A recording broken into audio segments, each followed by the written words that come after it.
Welcome to Afternoon Tea. Today we are doing an episode for Boob Talk.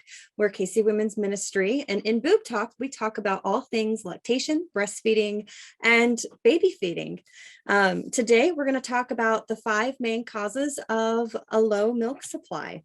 Now, that doesn't necessarily mean that if you address all 5 of these, your milk supply is magically going to increase, but these can be potential reasons why your milk supply may have dipped or is just really low to begin with. So there are a few things that can make them dip, and we're going to go dive into them today. I'm Brittany Brownell. I'm a birth and bereavement doula certified by Still Birthday. I'm a certified birth photographer, and I am the education director. So weird to say it that way now instead of marketing director. With Keeping Community Women's Ministry, KCWM. And I'm Madison. I'm also a certified birth and bereavement doula through Still Birthday. I'm also a trained postpartum doula, and I am the doula operations director with KCWM. One of the biggest causes of a low milk supply is just literally not putting your baby to your breast enough. Yeah. Early on, yes, your body is driven mainly by hormones and will create that milk based on hormones. But milk production is extremely based on supply and demand. So whatever you're demanding your body to make, your body will reach that demand if you put your baby to the breast enough. Yeah, absolutely. So the more your baby is eating, the more you're going to produce. Pumping can certainly help give your breast enough stimulation if you're not putting baby to breast enough to increase your supply. However, the most effective way of raising your milk production is to actually put baby to breast and to make sure that they have a proper latch, which I believe is number 2. Yes, a proper latch is number 2. Yes. So I actually go over this in my breastfeeding class. I have all kinds of graphics and everything. Before we get into proper latch, I really want to talk about why someone might think they're not making enough breast milk. Because if you've really truly identified that you're not making enough milk, and we need to go talk about these, I want us to be aware of how much milk baby actually needs, so that you can help determine that. Hopefully you've already determined that, and we probably shouldn't go over that in this video. Baby's latch. Let's just keep going with our original. All right. So yes. Baby's latch, we're saying that we need to be putting baby to breast to help increase production. However, if baby doesn't have a correct latch, bringing them to the breast is not going to do much. Because you need the proper stimulation and the proper removal of milk in order to trigger your body to say, hey, we need to make more milk to replace what's being taken out, which is done exclusively through a proper latch. If you don't have a proper latch, milk is not going to be removed in the proper way. Right. And we can discuss more details on a proper latch in another video, or you can take my breastfeeding class and we can go over it there. Yes. But a proper latch is paramount to making sure that when baby is put to breast, that milk is being removed accurately. Some things that can affect a proper latch: tongue tie or lip tie, or just not getting enough breast in the baby's mouth in general. You know, you really need all of that areola and some of that breast tissue fully in baby's mouth to have a proper latch. We'll go more in depth with that later. Not in this video because we just don't have time for that. Oh, I know. I really want to go deep into it. Can you tell? Maybe just a little. I'm pulling myself back here. Okay, so cause number 3, not drinking enough water or eating enough calories. Your body is doing a lot of work, and that work requires sustenance. That work requires energy, and it cannot do that work if you don't feed it. So calorie wise, you need at least an extra 500 calories a day. If you go to Kelly Mom's website, it gives you a good range of calories to stay within, or, you know, at least, yeah, to stay within. You can definitely eat more than that, but you might find that you're starting to gain weight if you eat more than a certain amount. It's a fine line. It's a balance. It's a very fine line. Yes. Ultimately, listen to your body. If you're hungry, go and eat, but try and make it healthy calories. Try and make it, and when I say healthy, I don't mean super greasy or super fatty foods, like the bad fats. I'm like saturated fats. Is it saturated? Yeah, the saturated fats. You want those, not necessarily monosaturated fats, but you want those healthy fats like avocado and nuts, seeds and carrots, which aren't fatty, but they're vegetables and high in they're high in keratin and all the things that your body needs to help make your milk have all the vitamins and minerals that your baby needs to continue growing. Not to mention your body will need in order to continue making milk and just to function properly. With your hormone changes, you're going to find that you have some memory lapse, or you still have mom brain. It's a thing. It stays there, and it's not going to go away unless you eat healthy and give your body the nutrients it needs. Water. Okay, this one's a doozy. Yeah, that's a lot. So I didn't realize that Mayo Clinic had actually increased the base amount for a non-pregnant, non-breastfeeding person. And that used to be 8 cups a day. It is now 11.5 cups a day for women and 15.5 cups a day for men. Wow. A lot of water. It's a lot of water. That's a lot of water. That's a lot of water. And that's not an ounce. That's not in ounces. That's in cups. That's in cups. That's a lot of water. It's recommended for a breastfeeding person to have 13 to 16 cups of water a day. Guys, that is the equivalent of a gallon of milk. A big fat gallon of milk that it takes us a week to get through. Yeah, that's a lot of water. Drink your water, girl. Drink it, because that's what's going to help you make that milk.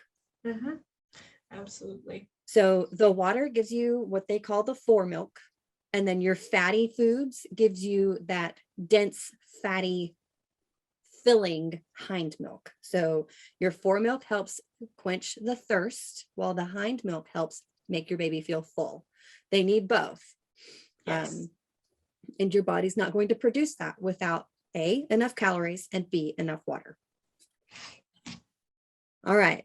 So cause number 4 for potentially reducing your milk supply, 4, sparkle fingers. We're not going to sign today. This is the sign, but we're going to do some sparkle fingers and do 4. I like that.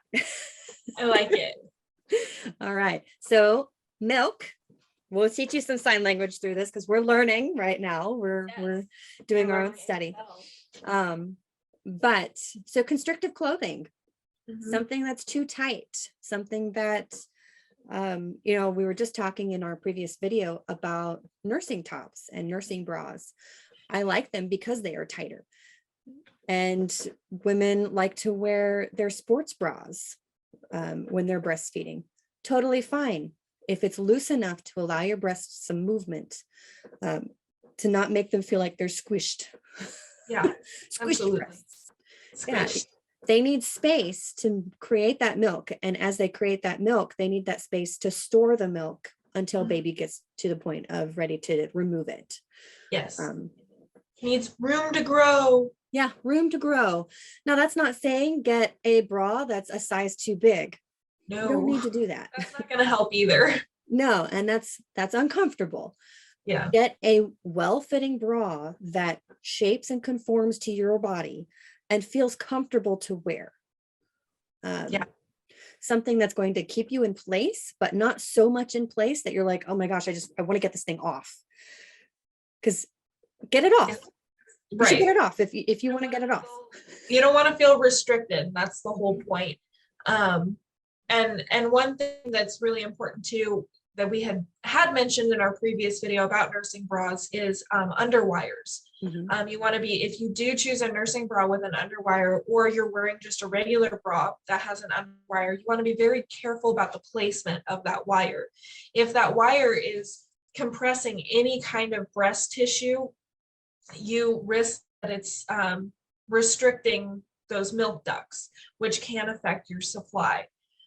So along with the tightness of the bra, you want to make sure that that wire is fully underneath all breast tissue, especially on the side, because you can have I that was just gonna say, way up, and mhm, you have some vital milk ducts that are right in your armpits, right where those lymph nodes are. And if you have a bra wire laying on top of them, that can affect your supply as well. mhm, definitely.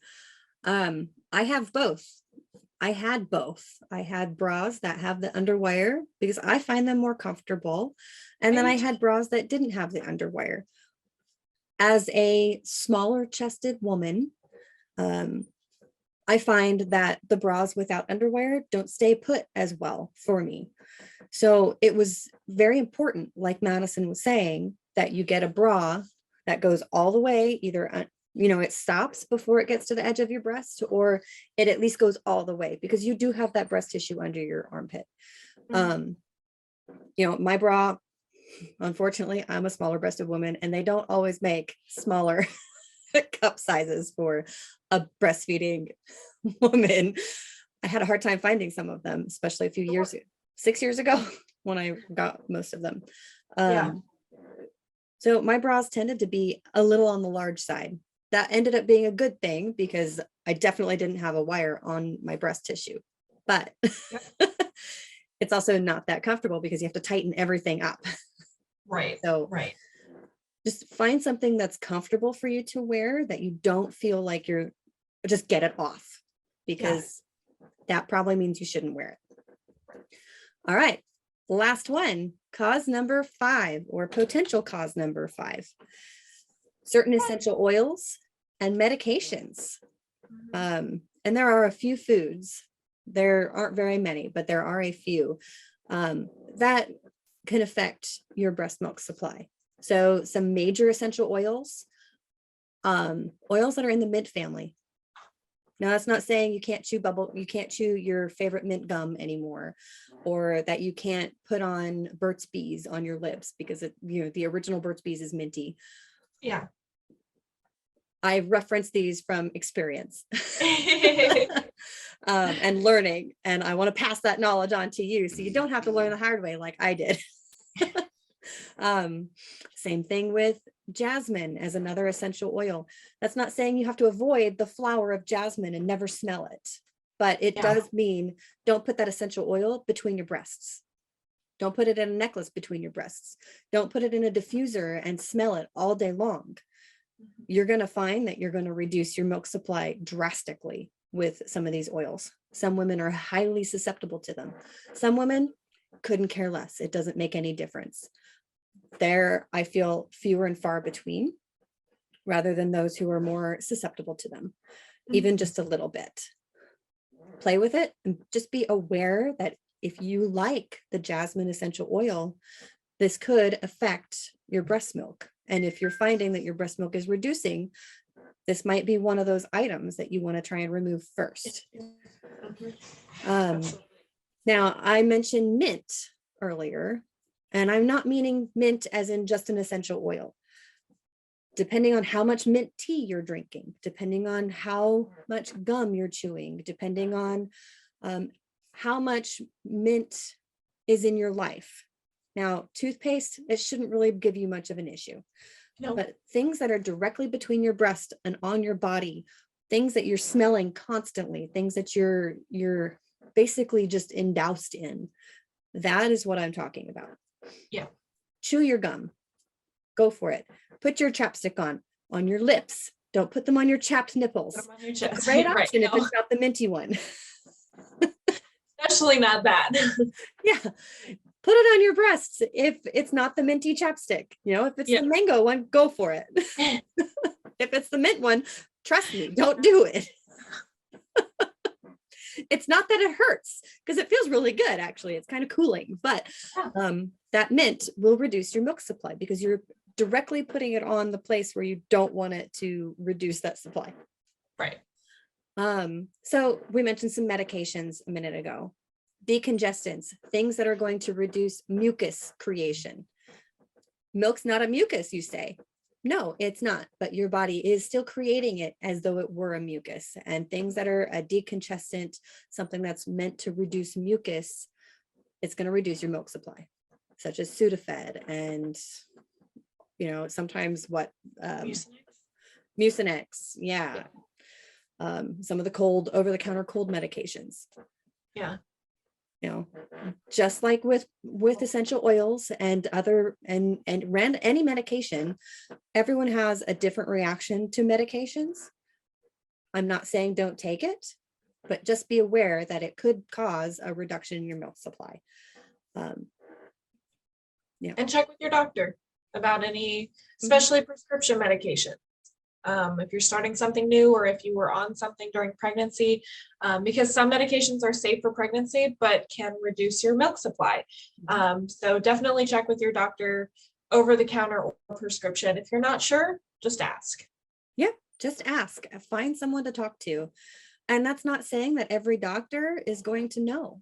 Every pediatrician is not going to know. Every OB is not going to know. Every midwife is not going to know. A lactation consultant, however, they should know. Yes. A doula should have at least a basic understanding. And if you have more questions, reach out to us. We have a wealth of knowledge. We have a wealth of doulas with a wealth of knowledge. And, even if you're not talking directly to Madison or I, all of our doulas at Casey Women's Ministry do have this basic knowledge and can answer these questions. Yeah, so absolutely. Reach out. All right. Well, I think that concludes our top 5 causes of low milk supply. Thanks. So thank you everyone for joining us today. I will link the Kelly Mom and the Very Well family drink information on there. Hopefully I will get a blog written with these in there as well and link it back so that you can get access to it in a readable format as well as a video format.